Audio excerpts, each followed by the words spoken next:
C'était fou, c'était dingue, c'était incroyable. Le match 3 entre Denver et Portland nous a emmenés au bout de la nuit pour un final en apothéose. Giannis Antetokounmpo lui débarquait au TD Garden pour espérer récupérer l'avantage du terrain. On va débriefer tout ça avec un invité spécial. Oui, et l'invité spécial n'est pas Florian Michel, bien évidemment. Salut, bienvenue dans NBA Extra. Vous voyez, coach, le salut, il part comme ça maintenant. Bienvenue dans NBA Extra. Nous allons évidemment débriefer tout ce qui s'est passé la nuit dernière avec Jacques Monclar et Eric Mécou. Mais pas que sur le plateau aujourd'hui. Nous sommes ravis d'accueillir Cheick Diallo avec nous. Boum, magie de la télé, bim, il est là. Ça va, Comment ça va? Ouais, ça va, et toi, ça va? Ça va tranquillement. Alors, il faut savoir que Cheick parle français, comprend très bien le français, mais est plus à l'aise pour répondre en anglais, donc il nous répondra en anglais. Mais c'est pas grave, on a tout prévu. On a même un traducteur qui est là. Bonjour, monsieur le traducteur, j'espère que ça va bien. Bonjour. On y va avec... Il traduit bien. Hein. Il traduit super bien. Vous avez vu comme on est fort? Il est impeccable. Comment ça va, monsieur Diallo? Ouais, ça va, Dieu merci, et toi? Bah écoute, ça va. Merci d'être avec nous. En tout cas, évidemment, on va revenir un petit peu sur votre parcours, sur votre saison, avant d'évoquer bien sûr le match incroyable entre les Nuggets et les Blazers, puis Bucks Celtics. Cheick Diallo, c'est donc ça, cette saison avec les Pelicans de la Nouvelle-Orléans. Il a 22 ans, a été drafté en 2016, 64 matchs cette saison, 14 minutes de temps de jeu, avec un pourcentage de réussite plus que respectable, 6 points de moyenne par match. Bref, cette saison, comment la juges-tu? Cette année... It was really good, you know. It was up and down one point. Il y a eu des hauts, des bas cette année. I feel like it was really, really good, you know. Mais j'ai l'impression que dans l'ensemble, c'était une bonne saison. J'ai eu beaucoup de temps de jeu. Ça, c'est quelque chose qui était très positif pour moi. Donc, non, c'était bien. Messieurs, Eric, par exemple, un petit mot sur la saison des Pelicans ou de Cheick Diallo? De Cheick, parce que j'ai commenté quelques matchs des Pelicans et avec ce qui s'est passé, on va peut-être pas trop en parler avec Anthony Davis, c'est vrai qu'à des moments on a vu Cheick... On va en parler, d'accord. Donc Cheick participer et être pratiquement efficace à chaque fois. C'est-à-dire ne pas hésiter à défensivement être là avec son timing, mais aussi on a vu son pourcentage d'adresse, plus de 62% de réussite. C'est vraiment, vraiment efficace. Petit avis là-dessus, Jacques Monclar. Comment? Un petit avis, vous? Moi, j'ai bien aimé. Alors, les Pels, je crois qu'il faut les juger ou donner son avis, en tout cas, sur le début de saison. Et en début de saison, on a vu que Cheick s'éclatait. C'était une équipe où on savait qui faisait quoi. Donc, il y avait des choses que certains ne faisaient pas. Et il faut s'appliquer à bien les faire. Et son physique, sa détermination, sa capacité à bouger. Et quand il reçoit la balle, en bout de chaîne, il est efficace. Donc il a montré des choses, Après, effectivement, la deuxième partie de saison, après le big mess du faux trade, je dirais que les Pels, c'est devenu un peu une armée en déroute. Donc c'est difficile d'avoir une opinion sur ce qui s'est passé après. Et d'ailleurs, si j'avais une question pour toi, c'est comment le groupe, quel était le state of mind, l'état d'esprit du groupe après cette histoire de Anthony Davis, du faux départ? It was really hard. Mais c'était très difficile, vraiment très difficile au début. Mais tout le monde s'est réuni, on est vraiment devenu une équipe. Mais c'est vrai qu'au début, c'était vraiment pas évident parce que tout le monde savait qu'on allait aux playoffs et on travaille vraiment dur tous les jours. Et tout le monde dans le vestiaire se disait qu'on n'allait pas arriver aux playoffs. Donc on a décidé de se battre au quotidien. Et la raison pour laquelle on n'est pas aux playoffs, ça n'a rien à voir avec Anthony Davis. Anthony Davis, c'est un coéquipier, c'était vraiment dur pour lui et pour l'équipe. Si je ne me trompe pas, tu es en fin de contrat. Là, tu es free agent. Qu'est-ce qui te ferait rêver? C'est quoi ton ambition à venir? Maintenant, Moi, je m'inquiète pas trop de l'avenir pour l'instant. J'ai envie de prendre mon temps. J'ai pas envie de me précipiter. Je laisse venir les choses et je prends un peu de recul. Je me précipite vraiment pas. Alors cette saison aussi, on a vu Cheick Diallo évidemment jouer en NBA avec le maillot des Pelicans de la Nouvelle-Orléans, mais on l'a vu aussi avec un maillot de foot, un maillot de Ligue 1, avec le maillot du Stade Rennais. C'est pas forcément tous les jours qu'on voit un joueur NBA avec un maillot du Stade Rennais. Alors pourquoi Rennais? Pourquoi Rennais? Justement, pourquoi? Parce que Eh bien, c'est mon ami Amari Traoré, je le connais depuis quelque temps maintenant. Il est aussi du Mali, comme moi. Donc, on a commencé à échanger sur les réseaux sociaux, sur Instagram. Et puis, par Instagram, je l'ai invité. Au mois de décembre, je lui ai demandé s'il voulait venir aux États-Unis, mais à ce moment-là, il était à Dubaï, donc il n'a pas pu venir me voir. Mais à la fin de la saison, moi, je lui ai rendu visite. Et puis tout est parti de là. Je lui ai demandé de m'envoyer un maillot et j'ai porté le maillot avant le match. Alors c'est vrai que tout le monde en a parlé avant le match aux États-Unis, mes coéquipiers à la télé. Pourquoi est-ce que tu portes ce maillot d'une équipe de foot française? Donc j'ai expliqué que c'était par solidarité avec mon ami Amari Traoré. En tout cas, ça a bien fait parler. Et c'est très bien. Tu as vu le résultat de Rennes contre le PSG en Coupe de France? J'ai vu ça. C'était vraiment très bien. Je peux comprendre. Revenons donc sur ce qui s'est passé la nuit dernière avec un match absolument incroyable entre les Denver Nuggets et les Pelicans. N'importe quoi. Et les Blazers de Portland. Les Pelicans, c'était l'année dernière. On va revenir sur le match 2. Tu suis un petit peu la série? Encore? Tu suis un petit peu les playoffs, tu suis un petit peu tout ce qui se passe? Pas encore. Non, t'es en vacances. Non,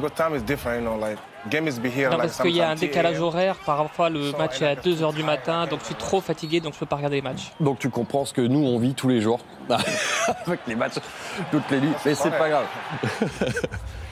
Voilà ce qui s'était passé lors du match 2, les Blazers qui avaient donc égalisé à une victoire partout avant donc de repartir dans l'Oregon avec désormais l'avantage du parquet. Maintenant, l'avantage du parquet, eh bien, ça doit se conserver. Ça s'était bien frité en fin de match. Un match très défensif, comme disait Chris, Jacques. Ça sentait un peu le sang, ce match-là. Ah oui, il y a de l'intensité. Puis, ce sont deux équipes qui ont un match d'écart sur la saison régulière. Donc, ce sont deux équipes très, très, très proches. Et ça va se jouer encore une fois sur les détails, l'impact d'un joueur, une décision d'arbitre. Il y en a des scénarios. Alors, des équipes qui ont un match d'écart sur la saison régulière avec Youssouf Nurkic. Et c'est vrai que là, moi, je les trouve à un niveau assez exceptionnel sans leur big man, ils ont pris Kanter, Eric. Ils ont pris Kanter. On sait. C'est pas le même registre. C'est pas le même registre. Mais c'est une manière de jouer. Je pense que Youssouf s'est masqué. Alors, il a remis ses Zach Collins en route. Il a Kanter, il a un mid-nous énorme et surtout, il a un back court que personne n'attrape. Personne n'attrape les deux petits depuis le début des playoffs. C'est, pour moi, la bascule de Portland. Oui, Kanter, c'est une bénédiction, alléluia, de l'avoir pris. Mais c'est les deux petits derrière qu'on n'attrape pas. Personne ne les attrape. Personne, pour l'instant. Justement, puisque l'on est dans le débat, c'était pas forcément prévu, mais sur les grands comme ça, j'imagine que tu as joué contre Enes Kanter ou contre Youssouf Nurkic, justement. Comment tu les différencies un petit peu? It's a little bit tough. Mais c'est pas évident, parce que ce sont deux grands. Moi aussi, je suis grand, mais eux, ils sont bien plus forts, bien plus baraqués que moi. Moi, j'utilise plutôt ma vitesse pour me différencier. Donc c'est ça qui m'aide, moi, à réaliser quelque chose dans le jeu. Mais eux, ils sont beaucoup plus forts que moi, mais moi, je suis peut-être plus rapide. Eh bien, allons voir ce qui s'est passé la nuit dernière entre Blazers et Nuggets. C'est un des matchs les plus incroyables de toute l'histoire de la NBA. Messieurs, dames, rien que ça. Avec Damian Lillard, bien sûr, qui est là face à lui. Youssouf Nurkic, ça va devenir un classique. En tout cas, ce match est un classique, clairement. Nous sommes déjà dans le 4e quart-temps, c'est dire si ça a été serré. Nous avons 2 points d'écart simplement. Et aucune des deux équipes n'arrive vraiment à faire la différence en 4e quart-temps. On arrive à 30 secondes de la fin du match, il y a 100 partout. Et peut-être ce panier décisif signé Damian Lillard, bien sûr, 4e quart-temps, Dame Time comme d'habitude. Mais il reste 31 secondes. Ballon dans les mains de Youssouf Nurkic, cette passe absolument sublime. Le système est parfait pour Will Barton. 102 partout, 10 secondes à jouer. C'est Al-Farouq Aminu qui a la balle de match, le rebond long. Et à l'arrivée, il reste du temps aux Nuggets pour essayer de prendre un dernier shoot. Et ce dernier shoot ne viendra pas. Nous partons donc en première prolongation. Oui, je ne dis pas première pour rien. Paul Millsap va donner l'avantage à Denver. Il reste à peine 1 minute. Regardez, 47 secondes à jouer. Et forcément, il y a des ongles qui partent. C'est pas fini, loin de là. L'interception derrière -2. pour Portland. L'égalisation, non, très très court, incroyable. Mais derrière, CJ McCollum, lui, ne va pas trembler. Ouais, là, c'est fort. 109 partout. Et il reste 8 secondes à jouer. Ballon dans les mains des Nuggets avec Jusuf Nurkic qui va envoyer une prière à la Damian Lillard. Mais pas de réussite. On repart donc en prolongation. La deuxième et c'est reparti. Un petit peu moins de 3 minutes à jouer avec ce shoot énorme. Jusque-là, on n'avait pas encore eu 2 possessions d'écart. Eh bien, on y est. Et donc, les Blazers qui prennent une petite on pause. pense que c'est fini. Hein. Oui, sauf qu'il reste 2,47. C'est ça le truc. Et que Gary Harris va réussir à se trouver un petit chemin vers le cercle et égaliser. Finalement, à 118 partout. Hop, ça vous rappelle pas quelque chose? Ah ben oui, mais pas à chaque fois. Pas de réussite pour Damian Lillard cette fois. 118 partout. 3e prolongation. Denver est devant, mais pas pour longtemps. Qu'est-ce qu'il est fort celui-là. Panier extraordinaire. En 3e prolongation. 3e prolongation, ouais. CJ McCollum encore. Celui-ci aussi. Les Blazers mènent de 4 points, 2 possessions d'avance, de nouveau. Mais de nouveau, il reste énormément de temps. Regardez, c'est la possession suivante. Jusuf Nurkic face à Enes Kanter, à l'ancienne. Plus grand. Et puis Denver qui finit par prendre les commandes avec Paul Millsap. Et cette fois, c'est Denver qui est devant 129, 125, 31 secondes à jouer. Là, on se dit clairement que c'est joué. Eh ben non, parce que Damian Lillard dans un premier temps et dans un deuxième, avec 8 secondes encore à jouer, 129 partout. Nouvelle balle de match. Shoot improbable, mais qui sait. Jamal Murray ne met pas dedans. 4e prolongation, il reste 30 secondes à jouer et cette fois c'est Denver qui est devant à 27 secondes de la fin du match. 136-135, c'est complètement fou. Ce rebond offensif démentiel est derrière. L'adresse, ce shoot énorme de Rodney Hood. 138-136. Nurkic et la faute. Nurkic au lancer, il ne le met pas. Réussira le deuxième. Ensuite, il y aura faute sur Seth Curry pour Nikola Jokic. Et donc, nous avons 3 points d'écart. 2 secondes 8 encore à jouer derrière l'interception. L'interception salvatrice. Du héros. Du héros, exactement. Nikola Jokic, pardon, nous a sorti un match assez incroyable à 33 points, 18 rebonds, 14 passes décisives. C'est très très fort pour Jamal Murray également. Bon, évidemment, les chiffres sont forcément gonflés avec 4 prolongations, on me dirait. Mais bon, 41 points malgré tout pour CJ McCollum, 28 pour Damian Lillard. Et donc cette victoire 140-137 qui donne l'avantage désormais aux Blazers dans cette série 2-1. À leur avantage avant le match 4 qui aura donc lieu toujours dans l'Oregon. Je crois que c'est dimanche soir. On va revenir sur ce match en chiffres parce que les chiffres, ils sont complètement dingues. Forcément. Hein. Ça, c'est du jamais vu depuis très longtemps. Je crois que c'est dans les années 50. C'est ça, 53. 53. Bah voilà, c'est écrit en tout petit, mais l'écran est loin. 4 prolongations donc. Et ces chiffres pour j'y arriverai décidément, Nikola Jokic et CJ McCollum. Moi, je sais pas pourquoi. On a parlé de. Mais je te l'ai mis dans la tête. Mais je te jure, mais c'est un truc de fou.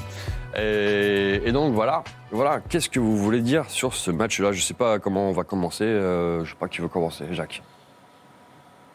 Que Denver n'est pas passé loin, déjà. Hein, je confirme.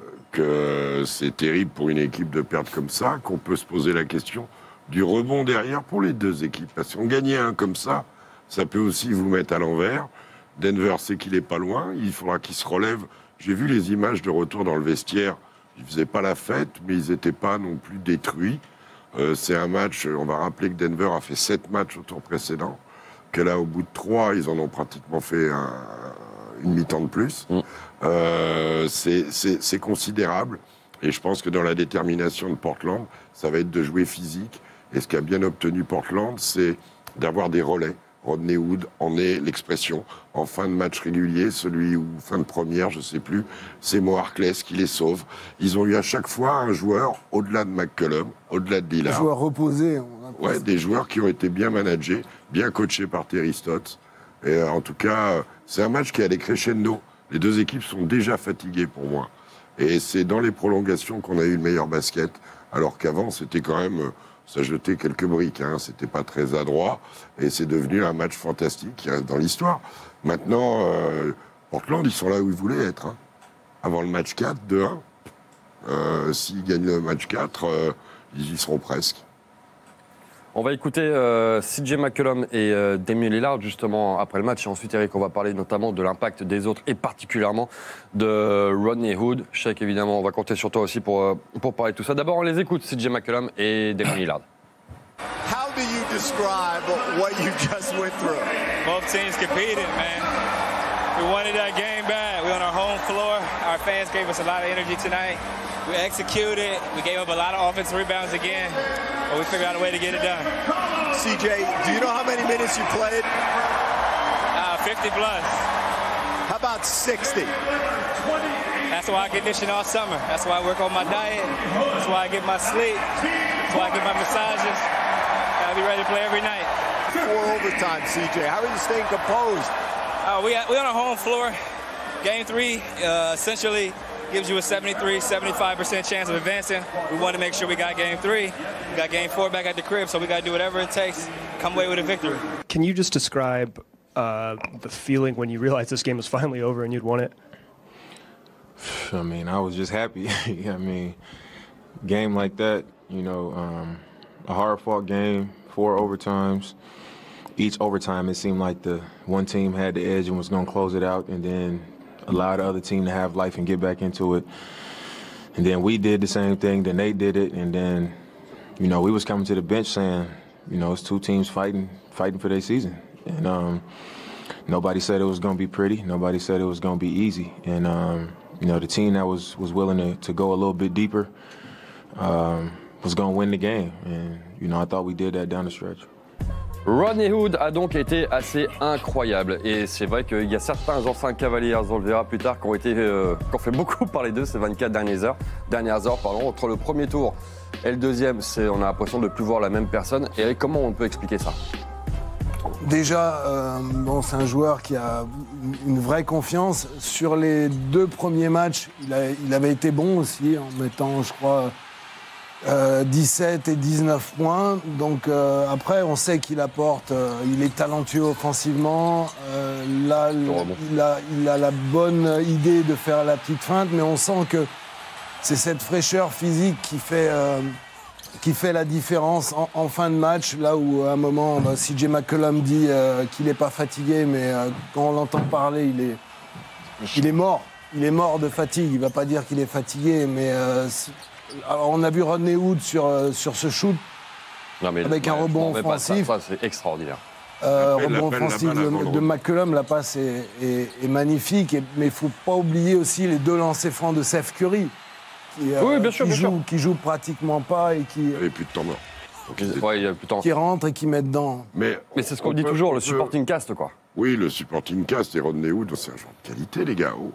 Ils en attendaient beaucoup à Cleveland l'année dernière, ça s'est très mal passé parce que peut-être avec LeBron, peut-être avec d'autres, je ne sais pas. Mais c'est un joueur qui était attendu beaucoup plus haut que ce qu'il n'est. Et là, à Portland, entre Canter et lui, ils ont fait des pioches hyper intéressantes. Même le petit Curry, hein, d'ailleurs, entre parenthèses. C'est vrai. Qui ne fait pas grand-chose hier, mais à part ses lancers, mais qui globalement est bon. Après, je ne peux pas m'empêcher, moi. Quand est-ce que les joueurs vont comprendre qu'il ne faut pas sauter? Que si Torrey Craig, Will Barton, oui, c'est Will Barton qui prend ne le sort pas comme un calu et passe, puisqu'il fait la feinte, il reste en face de lui, et c'est pas le même shoot. Alors oui, le shoot est fantastique, il a raison, Shaq, c'est un big shot. Yeah. Mais quand même, la défense, faut pas passer, faut rester face au mec. Allons. Alors, je sais qu'ils sont pas lucides, je sais que c'est fatigué, je sais tout ça, mais c'est la base. Quand t'as le défenseur, l'attaquant derrière toi, t'as perdu. Hein. Tant qu'il est en face de toi, t'as encore une chance. C'est con ce que je dis, mais c'est la vérité. Ça arrive en plus, c'est bien que ça arrive pratiquement jamais de contrer un shooter à 3 points. Tu sers de viseur. Ouais, tu sers de viseur, ouais. Au pire, tu fais faute. ce serait le pire. Shaq, un petit mot de ta part sur ce match complètement fou. Ça peut être sur Al-Farouq Aminu, ça peut être sur Rodney Hood, ça peut être... Qu'est-ce qui t'a marqué dans cette partie? Je pense que Rodney Hood is a good player. He's a really, really good player. C'est vraiment un très bon joueur. Because I watched him since he was, moi, je l'ai vu jouer depuis qu'il est à Utah. C'est là qu'il a commencé après le draft. Et ensuite, il a été échangé pour aller à Cleveland. Et maintenant, il est à Portland. Mais c'est vraiment un très bon joueur. Quand il était à Utah, Il est allé à Cleveland, donc il jouait déjà très bien à ce moment-là, mais des fois en NBA, il y a des équipes qui ne vous conviennent pas tellement, et là il a trouvé chaussure à son pied. On va Pardon, juste pour corroborer ce qu'il dit, ils étaient, Gordon Hayward et lui, sur le même poste à Utah. Ouais, bien sûr, ouais. Et priorité a été donnée à Gordon Hayward. C'est comme ça qu'ils se retrouvaient avec des minutes limitées. Voilà. Voilà. C'est vrai. C'est la réalité des... Avant on va rester bien sûr sur cette partie, on va parler cette fois-ci des Nuggets. Les Nuggets qui sont donc désormais menés dans cette série. Et autant donner la parole directement à certains de leurs joueurs, et notamment Nikola Jokic. Et puis évidemment Mike Malone également, le coach qui a dit de ce match que c'était un instant classique. Je pense qu'il n'a pas tout à fait tort. On les écoute. What is it like to play 65 minutes, 4 overtimes, and still come up a little short? To be honest, in that moment, in that time, you don't even think how much minutes you're playing. You're just trying to win a game. After the game, of course, I mean, I think it's a lot. But I mean, I'm not gonna go out for the overtime. So I mean. We were fighting. We were so close a couple times. I missed the free throws. We had a couple turnovers. They made the big shots. I mean, it was one really good game. That game is a instant classic. You know, couldn't have been proud of our guys for the fight, staying with it. I mean, Nikola Jokic played 65 minutes tonight. That's unheard of. That's ridiculous. I can't do that to him. That's too many minutes. But we fought. That's all you can ask for. Too many second chance points, too many turnovers. That was a difference in the game. But, you know, that was a hell of a basketball game by two very good basketball teams. Et son équipe a été très bonne. Qu'est-ce que vous voulez que je vous dise? Nikola Jokic a encore sorti des stats assez incroyables. 65 minutes de temps de jeu, les gars. 65 minutes. Ça, c'est trop. C'est invraisemblable. D'ailleurs, Mike Malone s'en est excusé après le match, disant que c'est vrai, il a peut-être trop fait jouer. 33 points, 18 rebonds, 14 passes. Non, mais les passes, c'est... Il fait regarder les lectures qu'il fait sur les échanges de... Quand il est en poste haut, bon là, il va jouer pour lui avec sa manière, sa technique. Mais il a des lectures en haut.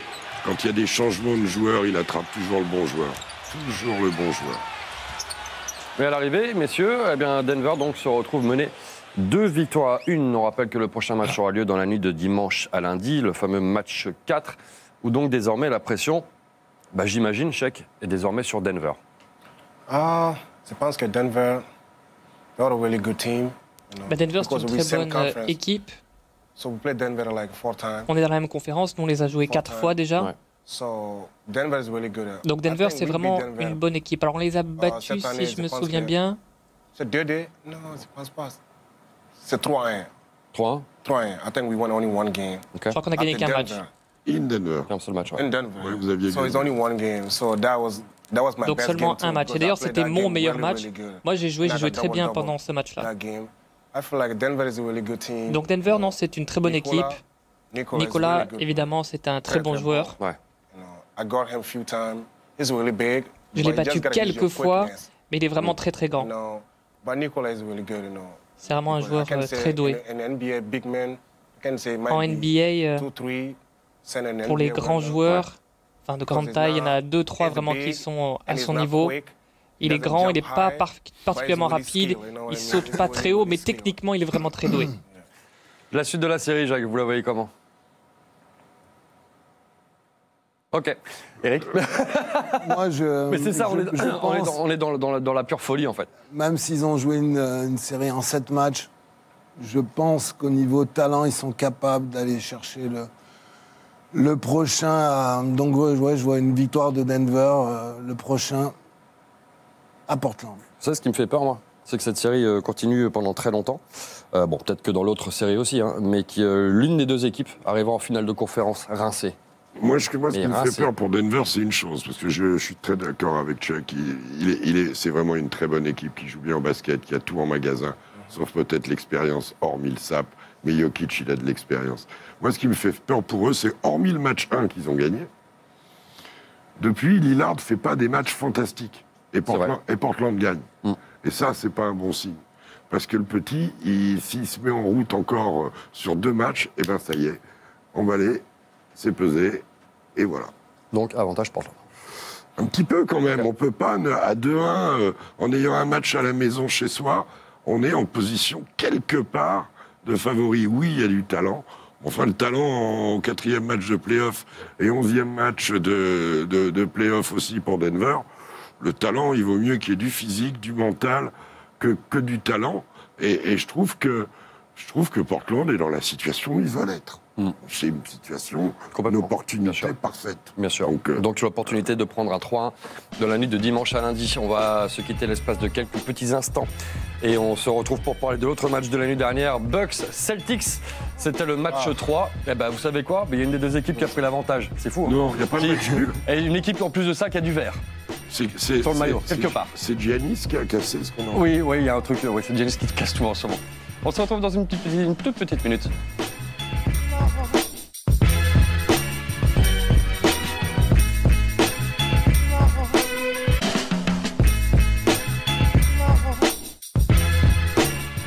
Il nous reste 13 minutes. Autant vous dire qu'il va falloir faire vite. Parce qu'il y a Claire, elle attend dehors et elle va se engueuler. Bucks Celtics, c'était donc le match 3 de cette série dans la conférence Est cette fois. Avec, là c'est pareil, on était dans la même situation. Hein. Une victoire partout après un premier match parfaitement géré de la part des Boston Celtics. Le match 2, en revanche, avait été là, et particulièrement en deuxième mi-temps, très bien géré par les Bucks de Milwaukee. Si vous voulez, on part directement dans ce match 3 donc, qui avait lieu au TD Garden de Boston la nuit dernière. Et là, c'est simple, il fallait une réaction absolument pour les Celtics. Ouais, après le deuxième match, le blowout pratiquement, une équipe des Bucks qui s'était adaptée, Giannis qui avait shooté beaucoup de lancers francs mais qui avait réussi à être agressif. Il fallait absolument réagir et surtout Kyrie Irving. Et Kyrie Irving qui est excellent d'entrée dans ce match 3 à la première mi-temps. Eh bien, elle sera surtout à l'avantage des Boston Celtics. Giannis Antetokounmpo, vous cherchez à le voir, eh bien là, on va pas mal le voir. Milwaukee, malgré tout, est devant, mais c'est très serré. Regardez, les deux équipes se rendent coup pour coup et des coups, il y en a. La faute obtenue ici par Kyrie Irving, qui obtient les 2 points, et la faute. Boston mène de 6, et puis de 9. Jaylen Brown, très très bon depuis un moment. Jaylen Brown, il est bon. Ça, c'est quand même très très fort. Morris, Marcus, ça c'est Markif. Mais celui qui a marqué, c'est Marcus. Que Samkif. Et c'est pas facile à dire, croyez-moi. Très fort. Et lui, il a changé le match. Pat Connaughton. C'est lui qui a changé le match. Il a été excellent. Un petit panier à 3 points également. Le fameux supporting cast, vous savez, celui avec ces joueurs dont on vous rabâche toute l'année. Oui, mais en play-off, ce sont peut-être eux qui peuvent faire la différence. Mais la preuve, ça, c'est le poster de la soirée, voire même de la semaine. Jaylen Brown qui s'occupe d'Antetokounmpo. Tout est inversé. Hein, exceptionnel. T'as apprécié ça, Shaq, j'imagine. Ah, j'aurais été sûr. Regardez comme ils font souvent de la relance par le côté. Et la défense de Boston n'a pas aimé du tout. Et Giannis a réussi à trouver les côtés au lieu de s'enferrer dans le mur qui lui oppose. Et comme ça, a mis dedans sur Mirotic, George Hill et compagnie. Attention, là, c'est délicatesse. Ouais. Avec le ballon qui tient un ballon comme moi, jeter une pomme, c'est incroyable. Milwaukee qui fait un gros écart en 3e et 4e quart-temps et qui va s'imposer dans cette rencontre pour reprendre l'avantage du parquet avant un match 4.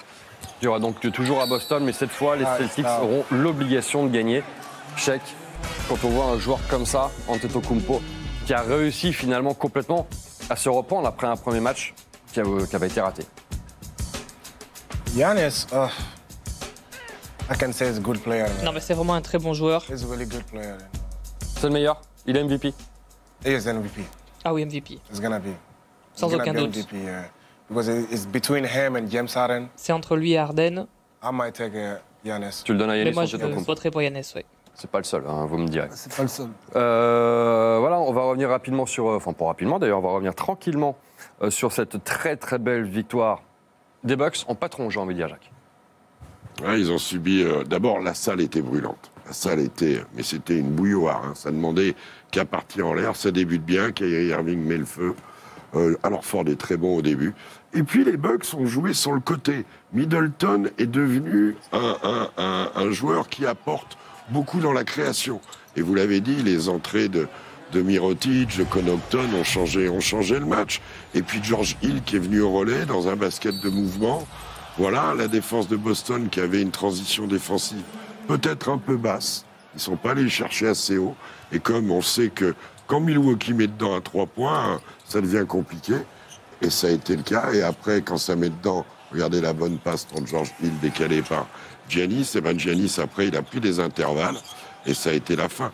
Ce panier, c'était la fin totale pour Boston, qui n'a pas lâché, qui est revenu à 7-8 points, mais qui n'a pas réussi à recoller. En tout cas, les Bucks, eux aussi, ils sont là où ils voulaient être. On va écouter. À 2-1, ils ont récupéré. Exactement. Et là, il vaut mieux l'avoir au bout de 3 matchs qu'au départ. C'est pas faux. Et maintenant, effectivement, la pression est sur les Celtics. On va écouter Giannis Antetokounmpo. Tout à l'heure, on a vu Ronnie Hood. Cette fois-ci, on va voir George Hill. Les anciens Cavaliers ont fait parler d'eux hier soir. On les écoute. Yeah, we made some adjustments after game 1, but I think most important, we played hard. Going to game 2 and game 3, we just got to keep playing good basketball, keep defending, and just keep believing in ourselves. I think if we do that and we just trust one another, we're going to get control of this series. How big is it for you to have a night like this where you go out and are able to contribute in that way? I don't know. I just go out, try to do my job, the best I can. And, if that's playing defense hard as I can, or if that's taking the opportunity to score when I can do that. But it's all about just winning the game, no matter what happens, no matter how many I score or what I do. I just want to win. Giannis Antetokounmpo, Eric, hier soir, a été intraitable pour les Celtics. Ouais, il a énormément provoqué. Lors du premier match, il n'avait pratiquement aucun accès près du cercle, beaucoup de lancers francs tentés. Là, il va en tenter beaucoup aussi, mais avec on le voit sur, forcément, sur ses pénétrations, quand il peut aller jusqu'au bout, il le fait. Là, personne ne peut l'arrêter, mais c'est vrai que les Celtics sont beaucoup moins venus le trapper ou aider en défense pour l'empêcher d'avoir un accès au cercle. Et puis, c'est vrai que quand il a des joueurs supporting cast autour de lui, on l'a vu faire des passes à George Hill, qui est super précieux dans cette série, qui est un remplaçant parfait d'Eric Bledsoe. Quand on le savait, Eric Bledsoe n'est pas toujours régulier. Là, George Hill apporte son shoot extérieur et puis ça donne de l'espace. Et Pat Connaughton, qui a été bon même pendant la saison régulière, qui apporte. Et là, Mirotic, qui est un vrai plus. Hein. Mirotic, c'est un vrai plus parce que il a joué small ball avec Mirotic Antetokounmpo. Il a joué 2 big men plus un ailier de grande taille, c'est-à-dire Giannis. Et il a vraiment varié Budenholzer, hein. Il a vraiment varié. Et Boston a grogné avec les fautes et le nombre de lancers de Giannis. Mais après, la fatigue, elle engendre aussi que le gars qui est hyper physique, il provoque des fautes. Et c'est Giannis qui va sur la ligne. Parce que physiquement, c'est quand même un sacré ovni, le mec. Ouais, je sais que dans cette série, justement, pour l'instant, ce sont les Bucks qui ont l'avantage. Est-ce que tu penses que les Bucks vont passer aller en finale de conférence déjà pour commencer? Tu penses? Je sais pas, dis-moi. Je pense, between Boston and Bucks. Entre Boston et les Bucks. C'est dur, hein. Ça n'a pas été évident. 7 matchs peut-être. Les 7 matchs, je pense Boston va gagner. C'est tout le problème, parce qu'on peut poser la question pour l'autre série aussi. Ah ouais, non, l'autre série, Boston va gagner les 7 matchs. Boston va gagner 7 matchs. Ouais. En 7 okay. Boston va gagner en 7. Ok, mais pourquoi pas? Ah ouais. Moi, je pense que... Non, moi, je pense que physiquement, c'est terminé pour les Celtics. Il y a beaucoup qui disent exactement l'inverse après le match 1. Mais après, je te comprends, Eric. C'est pas le... Moi, alors, c'est ce que j'avais un peu... Je pense que physiquement, et on sait que c'est le point faible des Celtics, parce que Horford, Baines, après, c'est quand même court vêtu au niveau de l'intérieur. Hein, c'est pas... N'oubliez pas Kyrie Irving. Non, mais Kyrie Irving, ça c'est autre chose. Mais je parle des big men. Les big men, Les big men, ils souffrent. Kyrie est capable de gagner un match à lui tout seul, mais je pense que... Jaylen Brown. Ouais. Jaylen Brown, mais il est très bon, là. Il est très bon, là. Vous avez compris, je crois que Cheikh Diallo préfère Boston. Il est. Mais alors franchement, pourquoi pas? Marcus Morris a beaucoup de choses aussi. Ils ont souffert sans Giannis hier. On va écouter Kyrie Irving cette fois-ci pour les Celtics. Kyrie Irving un petit peu déçu forcément. Kyrie, what was the cause of that third quarter run? Did you feel like you guys may have gotten caught up in some of the calls that were going against you? I mean, it's inevitable, you know.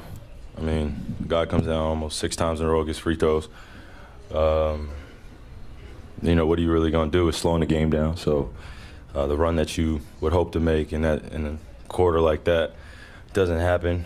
I mean, he shot 22 on the game. I mean, it's getting ridiculous at this point. You know, it's just slowing the game down. So. Voilà pour Kyrie Irving. On rappelle que le prochain match, ce sera dans 2 jours, je crois, et c'est un match déjà extrêmement important et capital donc pour les Celtics. Ne surtout pas retourner à Milwaukee, mené 3-1. La nuit prochaine, on aura là aussi un match, une série qui pourrait complètement se relancer. Warriors at Rockets, Golden State at Houston. C'est à suivre à partir de 2h30 du matin, évidemment, sur beIN Sport 1. Et là, eh ben, c'est simple, c'est victoire impérative pour les Rockets. Check. Ça va vraiment être difficile. Really vraiment très dur. Parce que à Houston est vraiment très forte à domicile. Peut-être que ça a appelé jusqu'au match 5. Mais Golden State va gagner. Ok. De toute façon, c'est all-in pour Houston aujourd'hui. Hein. Houston. C'est-à-dire que s'il y a 3-0, on connaît l'histoire. Hein. Ou alors, il faut la réécrire parce qu'il se passe des trucs. They need two to go back. No, it's not gonna happen. Non, ça va pas se produire. On verra, en tout cas, c'est à suivre donc demain, enfin cette nuit, donc à partir de 2h30 du matin. Et demain, le SNL, ce sera Toronto-Philadelphie, à suivre à partir de 21h15, bien sûr, avec Rémi Reverchon à la présentation.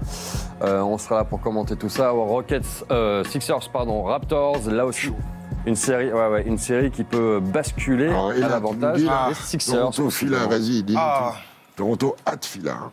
Toronto at Phila. Je pense que c'est D1 maintenant. D1 maintenant. Il y a D1. Je pense que Philadelphie va gagner. Écoutez, on verra ce qui se passera en tout cas dans tout ça. Il nous reste encore le top 5 à voir. Ce sera notre générique. Merci Eric Mikou, merci Jacques Monclar. Merci Cheikh Diallo d'avoir été avec nous, c'est adorable. Et on embrasse bien fort le basket féminin également, que ce soit français, américain ou pas. Nous, on vous aime. On les aime. Voilà, venez chez nous quand vous voulez. À bientôt.